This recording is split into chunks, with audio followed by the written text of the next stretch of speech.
Everyone, welcome back to my YouTube channel. आज हम पढ़ने वाले हैं नोट जेएस का पार्ट 2। अगर पार्ट 1 नहीं देखा तो देख लेना प्लेलिस्ट पर जाकर, मैं कहीं लिंक दे दूंगी डिस्क्रिप्शन बॉक्स में या कहीं पर भी, या फिर प्लेलिस्ट है एक्सेस कर लेना, देख लेना। ठीक है। आज हम नोट जेएस के पार्ट 2 में मॉड्यूल्स के बारे में पढ़ेंगे। ओके, मॉड्यूल्स के बारे में पढ़ेंगे। तो सबसे पहले हम देखते हैं जावास्क्रिप्ट में मॉड्यूल्स होता क्या है। इससे पहले जो पहले का पढ़ा था वो याद, sorry, not in JavaScript, in node JS. Node JS में मॉड्यूल्स होता क्या है ये पढ़ने से पहले अभी मैंने जो पहले पढ़ा था कल परसों, वो याद है कि नहीं वो चेक करना इम्पोर्टेंट है। तो वो ना एक बार या तो रिवाइज कर लेना, अगर नहीं करा और वीडियो नहीं देखी तो वो वाली देख के हो पहले, तब ये प्लेलिस्ट समझ आएगी ना। स्टेप बाय स्टेप चलोगे तभी तो कोई चीज हो पाएगी। तो मॉड्यूल्स होता क्या है नोड.जेएस में? देखो, मॉड्यूल्स क्या होता है, जैसे हमने पहले ना कुछ पैकेजेस के बारे में पढ़ा था कि पैकेज में कुछ सेट ऑफ कोड्स होते हैं जिनको हम यूज कर पाते हैं। मॉड्यूल्स भी काइंड ऑफ सेम, मतलब ऑलमोस्ट सेम सेम सी चीज है। मॉड्यूल्स क्या होते हैं, ये भी एक रियूजेबल पीस ऑफ कोड होते हैं जिनको हम इंपोर्ट करवा सकते हैं अपनी फाइल्स के अंदर एंड देन यूज करवा सकते हैं। ठीक है। तो अब ये इंपोर्ट कैसे करता है ये चीज अभी मैं पढ़ाऊंगी। तो देखो, ज्यादा कुछ नहीं है, नोड जेएस के अंदर जो मॉड्यूल्स होता है ना, वो रियूजेबल पीस ऑफ कोड होता है जिनको हम इंपोर्ट कर सकते हैं by the help of some methods, जो अभी मैं बताऊंगी कि किस तरीके से हम मॉड्यूल्स को इंस्टॉल कर सकते हैं। और किसी भी मॉड्यूल को अगर हमें अपने कोड के अंदर डालना है तो मॉड्यूल्स देखो, या तो बिल्ट इन होंगे, कुछ मॉड्यूल्स होते हैं जो बिल्ट इन होते हैं, जैसे मैं अभी बताऊंगी, और कुछ जो होते हैं उनको बनाया जाता है। ठीक है, इतना समझ आया। मॉड्यूल्स कुछ पीस ऑफ कोड होते हैं, ठीक है, और मॉड्यूल्स या तो इनबिल्ट होंगे या फिर बनाया जाएगा। जैसे फंक्शंस इनबिल्ट भी होते हैं, बनाए भी जाते हैं। ठीक है। अब मॉड्यूल्स को मुझे इंस्टॉल करना है, इसका सबसे बेस्ट एग्जांपल होता है एक्सप्रेस जेएस। एक्सप्रेस जेएस के बारे में पढ़ता होगा ना, नोड जेएस, एक्सप्रेस जेएस। तो बेसिकली एक्सप्रेस जेएस ना एक मॉड्यूल ही है ऑफ नोड जेएस। ठीक है। जब हम नोड जेएस के अंदर एक्सप्रेस जेएस को बुलाते हैं, इनिशियलाइज करते हैं, तो मतलब एक्सप्रेस जेएस का यूज करते हैं अपने नोड जेएस के अंदर, तो वही होता है एक्सप्रेस जेएस, कुछ अलग नहीं है। देखो, मॉड्यूल एक थर्ड पार्टी मॉड्यूल, जैसे कुछ थर्ड पार्टी मॉड्यूल जैसे एक्सप्रेस, अगर मुझको इसको इनिशियलाइज करना है, किसी भी मॉड्यूल को अगर मुझे इनिशियलाइज करना है अपने नोड जेएस प्रोजेक्ट के अंदर, मॉड्यूल्स को इंस्टॉल करना है, तो मैं क्या करूंगी, सबसे पहले npm, पता है क्या होता है npm को इनिट करना, इनिशियलाइज करेंगे, प्रोजेक्ट का नाम देंगे, उसमें हमारे पैकेजेस पूछे जाएंगे, डिटेल्स पूछी जाएंगी, और फिर देखो मॉड्यूल का नाम क्या है, जिस मॉड्यूल को मुझे इनिशियलाइज करना है उसका नाम है express.js।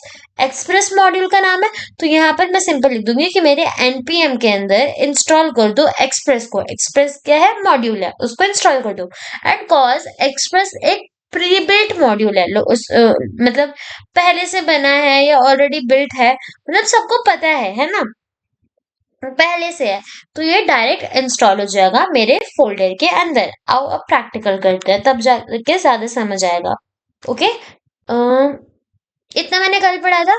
यहाँ पर मैं इस पूरे को वो कर देती हूँ बंद। नहीं, एक सेकेंड, मैं कुछ चीजें बंद कर, ओ यहाँ मैंने कोई वही नहीं बनाया।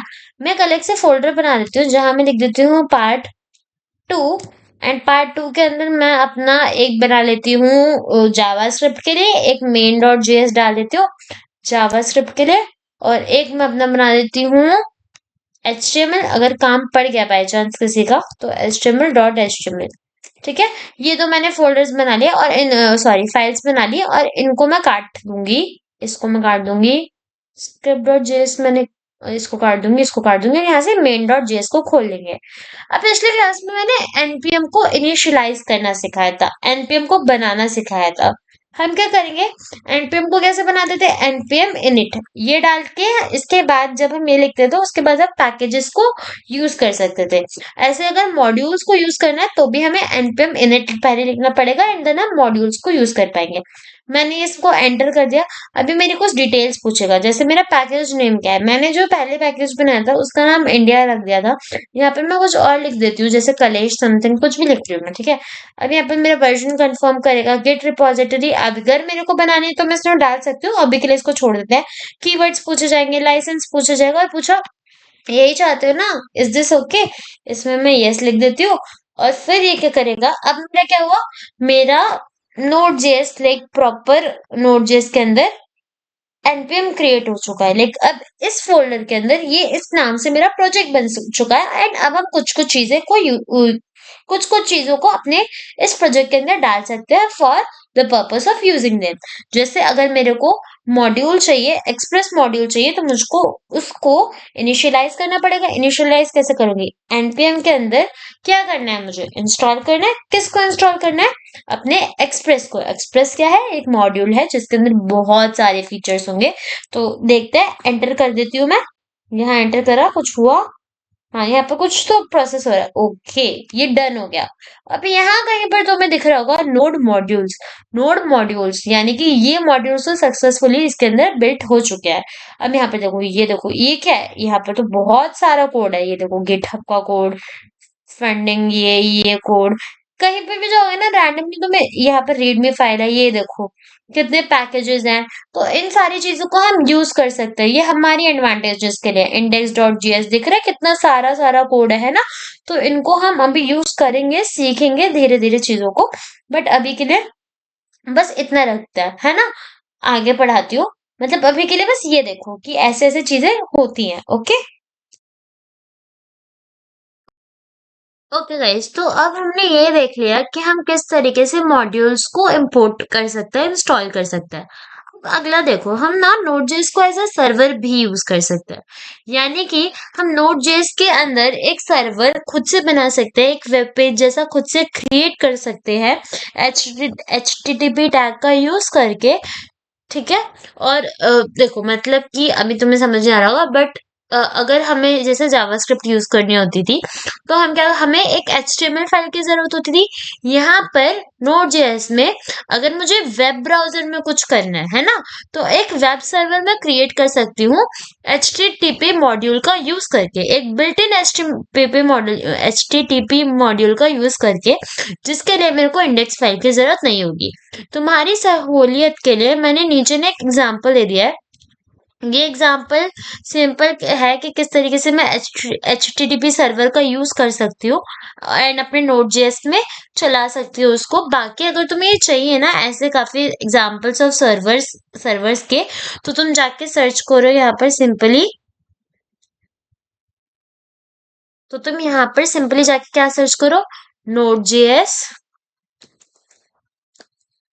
एंड काफी सारे ट्यूटोरियल्स मिल जाते हैं, कोड एग्जांपल्स मिल जाते हैं। ठीक है, बहुत सारे ट्यूटोरियल मिल जाते हैं, कोड एग्जांपल्स मिल जाते हैं। यहाँ पर जाके तुम देखो, काफी सारे कोड एग्जांपल्स तुम्हें दिखाए गए हैं, है ना। इनको कॉपी कर सकते हैं, मेरे पास ऑलरेडी मैंने ले रखा है एग्जाम्पल सर्वर वाला, तो मैं वही डायरेक्ट यहाँ से कॉपी पेस्ट कर देती हूँ। मैं गई कॉन्स्टेंट एच टी टी पे, अपने वीएस कोड पे गई, इसको मैंने पेस्ट करा यहाँ। ओके, अब मैं इसको कंट्रोल सेव कर दूं एक बार, एंड इसको अगर मैं रन करवाऊं तो क्या होगा। इस वाले टर्मिनल को काट ही देते हैं, समझ नहीं आ रहा। मैं टर्मिनल पे गई, न्यू टर्मिनल क्रिएट कर दिया। ये एकदम न्यू टर्मिनल क्रिएट हुआ है मेरा, एंड इसमें मैं इस चीज को रन कर देती हूँ। तो यहाँ पर देखो ना, मेरा एक लोकल सर्वर क्रिएट हुआ है ना। ये देखो, इस पे मैं क्लिक करूंगी तो क्या होगा, ये सर्वर मेरा रन कर रहा है अभी। मैं इसको कंट्रोल कॉपी कर देती हूँ।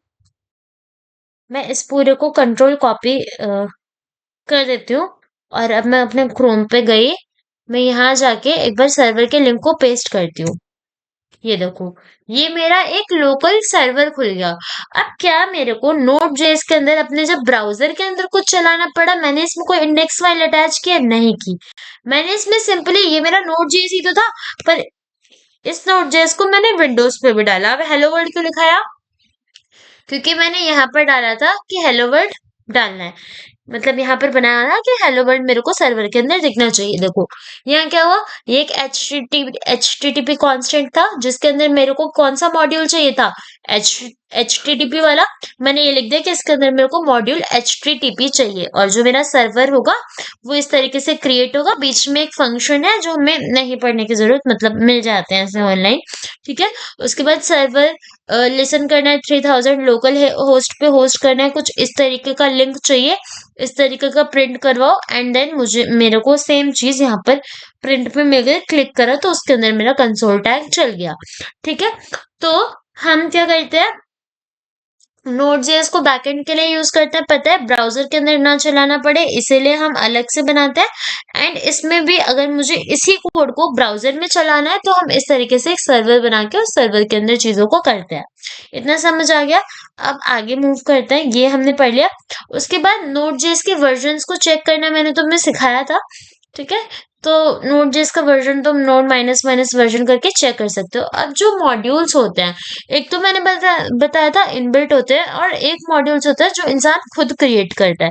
अब उन मॉड्यूल्स को खुद कैसे क्रिएट कर सकते हैं, तो देखो, अगर मुझे किसी मॉड्यूल को खुद क्रिएट करना है तो मैं क्या करूंगी, तो अब देखो, मॉड्यूल्स को इंपोर्ट करने के लिए क्या करेंगे, to import built in modules. Built in modules को अगर मेरे को इंपोर्ट करना है जो ऑलरेडी बिल्ट है, तो मैं क्या कर सकती हूँ, मैंने बताया HTTP प्री बिल्ट होता है, तो मैं कांस्टेंट बना दूंगी HTTP एंड देन लिखूंगी मेरे को कौन से मॉड्यूल की जरूरत है, HTTP की, तो मैं लिखूंगी रिक्वायर, मेरे को मॉड्यूल क्या चाहिए, HTTP। ये बहुत पहले का तरीका था जहां पर हम मॉड्यूल्स को इंपोर्ट कर पाते थे। अब का तरीका अलग होता है। अगर मुझे प्रोजेक्ट टाइप के अंदर कोई मॉड्यूल यूज करना है, मैं सिंपली लिखूंगी कि मुझे इंपोर्ट करना है मॉड्यूल HTTP। कहाँ से, HTTP के अंदर से, मतलब मॉड्यूल मेरे को इंपोर्ट करवा दो, HTTP एक कांस्टेंट है, इसको फ्रॉम जो भी मेरा सर्वर है HTTP उसके अंदर से। ठीक है, देखो अभी मैंने तुम्हें मॉड्यूल्स को कैसे इंपोर्ट करवाते हैं, मतलब मॉड्यूल्स को कैसे इंपोर्ट करवाते हैं एनपीएम में, एनपीएम को इनिट करने के बाद का तरीका वो बताया। फिर यहाँ पर दो तीन तरीके होते हैं, ठीक है, जैसे एंड फिर मैंने तुम्हें ये भी बताया अभी कि HTTP एक प्री बिल्ट मॉड्यूल है ना, दिखाया अभी था कि किस तरीके से उसकी मदद से अपने कोड को हम वेब ब्राउजर में यूज कर पा रहे थे। अब कुछ कस्टम मॉड्यूल्स होते हैं जिनको हम इंपोर्ट और एक्सपोर्ट कर सकते हैं। ठीक है, कस्टम मॉड्यूल्स, सपोज मैं खुद से कोई मॉड्यूल बना रही हूँ एंड देन मुझे इसको इंपोर्ट या फिर एक्सपोर्ट करना है, तो मानो ये मेरी एक फाइल थी, मेन फाइल, और यहीं पर मैं बना देती हूँ अपनी पार्ट 2 के अंदर ही एक और मॉड्यूल फाइल बना देती हूँ, है ना। तो यहाँ मैं गई, इसको तो बंद करो, ओके इसी के अंदर इसको बंद करो, तो पार्ट 2 के अंदर गई एंड मैं यहाँ पर एक और फाइल क्रिएट कर देती हूँ, कुछ भी बना सकती हूँ। मैं बना रही हूँ module.js समथिंग, इस तरीके से मैंने एक फाइल बना ली, या फिर मैं इसका नाम चेंज करके कर देती हूँ main2.js, ऐसे। अब यहाँ पे मेरी 2 फाइल्स बन चुकी है। ठीक है, इंडेक्स फाइल का मुझे काम नहीं है। देखो अब ये जो मेरी main2.js होगी ना, इसको मैं मॉड्यूल्स की तरह बनाऊंगी। सपोज इसके अंदर मैं कोई कंटेंट लिख देती हूँ, है ना, इसके अंदर मैं लिख देती हूँ कि लेट, मेरे पास एक बी है जो कि है 30, और मेरे पास एक है लेट डी है 95। इस तरीके से मेरे पास 2 मॉड्यूल्स है ना, मतलब इसके अंदर मैं कुछ कुछ चीजें डाल दे रही हूँ। अब ये मेरा मॉड्यूल है, ये मेरा मेन कंटेंट है। सपोज करो ये मेरा कोई कंटेंट है, इसको अज्यूम हम कर देते हैं, इसको मॉड्यूल बनाने के लिए कुछ अलग से नहीं लिखना, मैं बस इसको ऐसे ही बता रही हूँ कि इसके अंदर मेरा एक डेटा है जिसको मुझे दूसरी जावास्क्रिप्ट फाइल में एक्सेस करवाना है। मैं इसको बना देती हूँ module is created assuming this as a module, क्योंकि मॉड्यूल तो कुछ अलग नहीं है ना, बस एक ब्लॉक ऑफ कोड ही तो है जिसको हमें एक्सेस करवाना होता है, वही मॉड्यूल होता है। अब यहाँ पे मेरे को main.js के अंदर ना ये main2.js का कंटेंट को एक्सेस करवाना है, क्योंकि मेरे लिए main2.js एक मॉड्यूल है। तो ओके, तो अब मैंने main2 के अंदर अपना, जैसे ये मॉड्यूल है और मैंने यहाँ पर एक b बना दिया जो 30 है और d बना दिया जो 95 है। अब मुझे क्या करना है, मुझे कैसे भी करके इस मॉड्यूल की वैल्यू को अपने मेन जेएस के अंदर एक्सपोर्ट करवाना है। ठीक है, अब सबसे पहले ना मैं यहाँ पर पैकेज टाइप जेसन के अंदर जाके यहाँ पर मेन है, और उसके बाद एक और चीज डालूंगी मैं यहाँ पर पैकेज डॉट जेसन के अंदर, मैं एक और चीज डालूंगी क्या, कि इसमें जो मेरा टाइप है वो मॉड्यूल है। यानी कि अभी मैं किस पे वर्क करूंगी, मॉड्यूल बनाऊंगी, तो मैं यहाँ गई टाइप पर एंड देन यहाँ मैं क्रिएट करूंगी एक मॉड्यूल, टाइप है मेरा मॉड्यूल।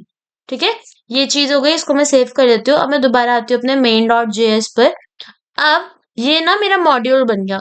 अब इस मॉड्यूल से मेरे को यहाँ पर एक चीज को एक्सट्रैक्ट करना है, ए को एक्सट्रैक्ट करना है, बी को, किसी भी एक चीज को एक्सट्रैक्ट करना है। तो उसके लिए फॉर्मूला क्या होता है? उसके लिए हम क्या करेंगे?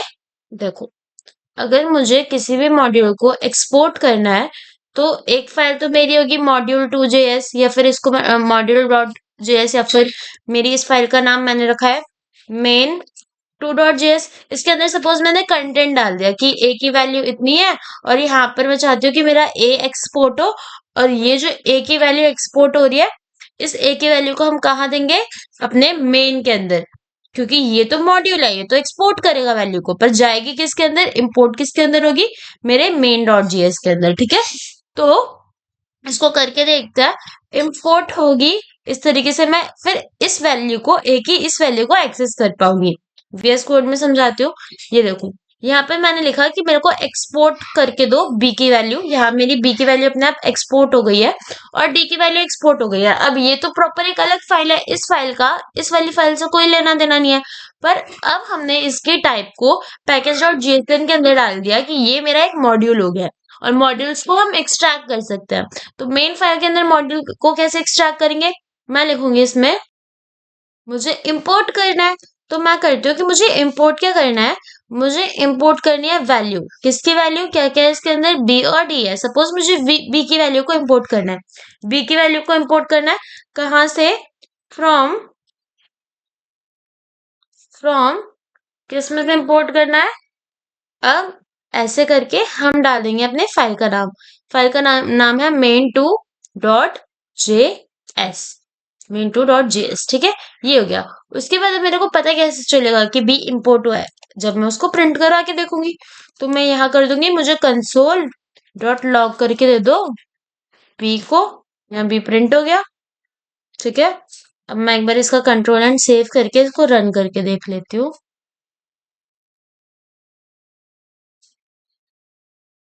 यहाँ देखो, मेरी बी की वैल्यू यहाँ पर 30 आई। क्या मेरा बी 30 था? इधर जाके देखते हैं, बी मेरा 30 था। तो इस फाइल की बी की वैल्यू को इस फाइल ने एक्सट्रैक्ट कर लिया। और यहाँ देखो, हमने कहीं पर भी कुछ भी लिंक नहीं अटैच करा है, ताकि एंड यहाँ पर हमने कोई भी लिंक अटैच नहीं करा है जिससे ये कनेक्ट हो। तो ये प्रॉपर एक मॉड्यूल फॉर्म में ही कनेक्ट हुआ है। आई गेस इतना समझ आया होगा। इस तरीके से हम एक मॉड्यूल खुद से क्रिएट करके उसकी वैल्यूज को कहीं और पर इंपोर्ट करवा सकते हैं। तो आज की वीडियो में इतना ही था। मिलते हैं जल्दी नेक्स्ट वीडियो के साथ। Thank you.